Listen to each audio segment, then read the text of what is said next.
Kayak aku tuh udah penasaran, pengen banget coba gimana sih menganalisis makanan. Terus boleh nggak? Sekarang aku sama Dedi mau belajar nih. Boleh, kita Kita langsung coba. masuk Ya, ke lab. Langsung ke lab. Oke, Oke, Dek. sip Kak.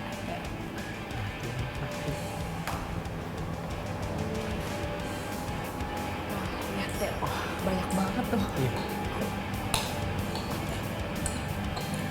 Wah, ini lagi pengujian makanan juga ya Kak? ya ini kebetulan rekan saya sedang menguji rodamin D pewarna. Biasanya tantangan menjadi seorang analisis itu apa sih, Kak?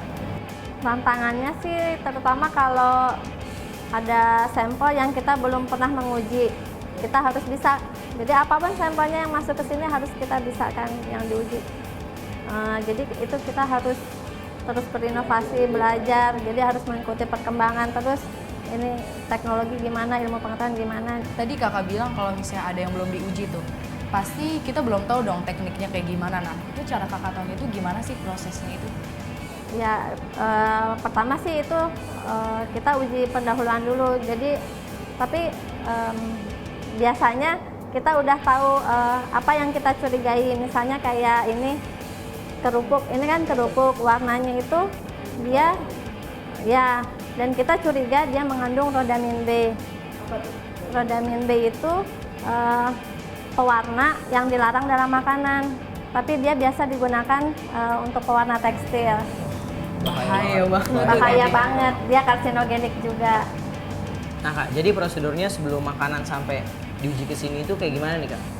Kalau di Badan POM, karena tugasnya pengawasan itu tadi, jadi ada bagian yang sampling terhadap makanan atau obat yang sudah beredar di pasaran. Jadi sebelumnya, sebelum makanan itu beredar di pasaran, kan terregistrasi dulu di Badan POM, jadi harus memenuhi beberapa persyaratan tertentu. Nah, setelah beredar pun kita masih tetap menguji apakah persyaratan yang mereka ajukan di awal tadi masih sama dengan waktu beredarnya itu. Oh, gitu. Jadi emang ada standar-standar khususnya juga Ya. supaya bisa sampai ke sini, Kak. Secara umum Kak, kalau standar-standar khusus makanan itu aman itu seperti apa sih? Dari segi apa aja? Yang pasti sih dari segi nutrisi dan keamanannya ya, dan itu ada bagiannya sendiri di Badan POM yang mengatur untuk persyaratan tersebut. Kalau di sini hanya melakukan pengujiannya baik itu secara kimia maupun mikrobiologi. Jadi kakak biasanya itu untuk membedakan makanan ini berbahaya atau tidaknya, itu biasanya kakak melihat dari mananya aja tuh, Kak? Misalnya apa dari Ya. kayak ini nih lagi diuji Kayak ini apa? kan kita kerupuk, kita bisa lihat kayaknya warnanya terlalu merah gitu kan. Ya, ini dari bagian penyidikan biasanya mereka mencurigai, jadi terus sampelnya dibawa ke sini untuk dilakukan pengujian rodamin B itu. Berarti, oh ya kalau gitu semua barang yang udah beredar di pasaran pun tetap diuji gitu ya? Iya, Nah itu biar apa Kak? supaya masyarakat tentunya terjamin keamanan makanannya. Jadi kalau masyarakat itu yang penting kan merasa aman kalau kita mau makan ini udah diawasi oleh Badan POM, makan aja tenang gitu kan. Itu deh, jangan jajan sembarangan makanya. Asal makanannya jangan jajan sembarangan dan pilih yang sudah terregistrasi di Badan POM. Biasanya untuk meneliti satu bahan penelitian seperti makan kayak kerupuk ini, itu biasanya memakan waktunya berapa lama sih, Kak? Kalau uji pendahuluan sih cepat sih. Kalau ini kan kita bisa menggunakan test kit. Nah, Kak, biasanya jadi kalau makanan setelah melewati proses di lab ini, itu biasanya melalui proses apa lagi nih, Kak, hingga sampai masyarakat bisa makan dan terjamin aman dari BPOM sendiri? Setelah dilakukan pengujian di lab, yang pasti ada laporan pengujiannya. Dari laporan pengujiannya itu nanti dikirimkan lagi ke bagian yang inspeksi atau bagian penyidikan yang dari mana sampel ini berasal. Jadi dari ya dengan hasilnya tentunya. Yang penting kan hasilnya yang diperoleh ya. Nah, dari situ baru dari inspeksi bisa dilakukan misalnya ada pelanggaran atau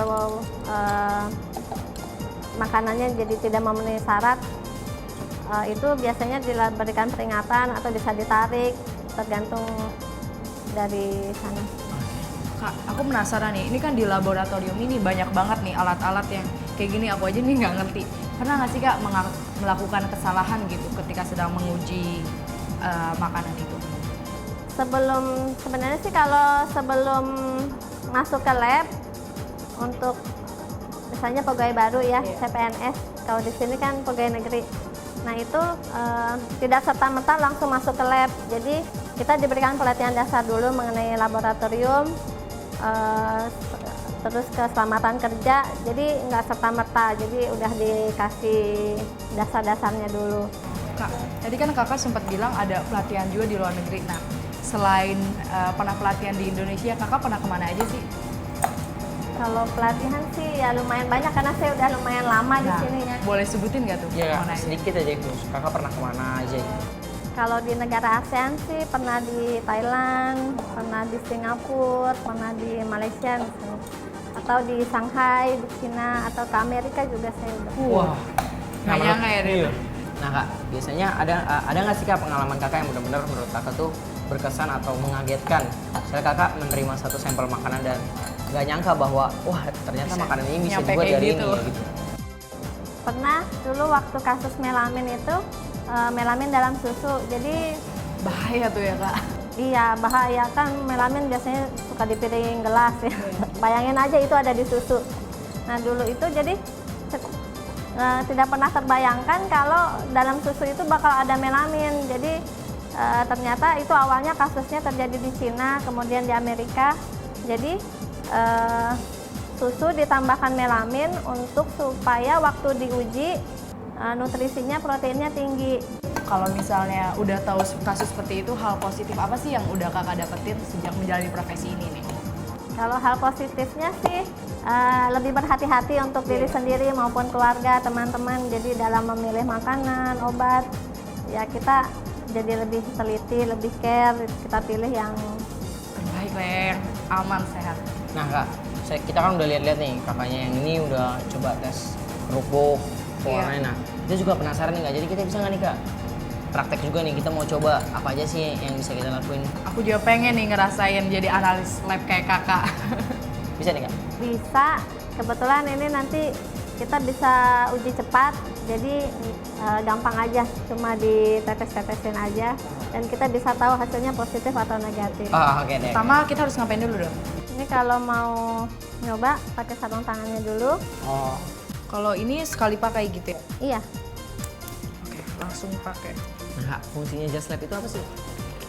ini namanya alat perlindungan diri, jadi melindungi kita sendiri, melindungi analisnya ya, terutama kalau ada cipratan, jadi kan tidak terkena langsung. Sarung tangan, masker itu terutama kalau yang bahannya mudah menguap.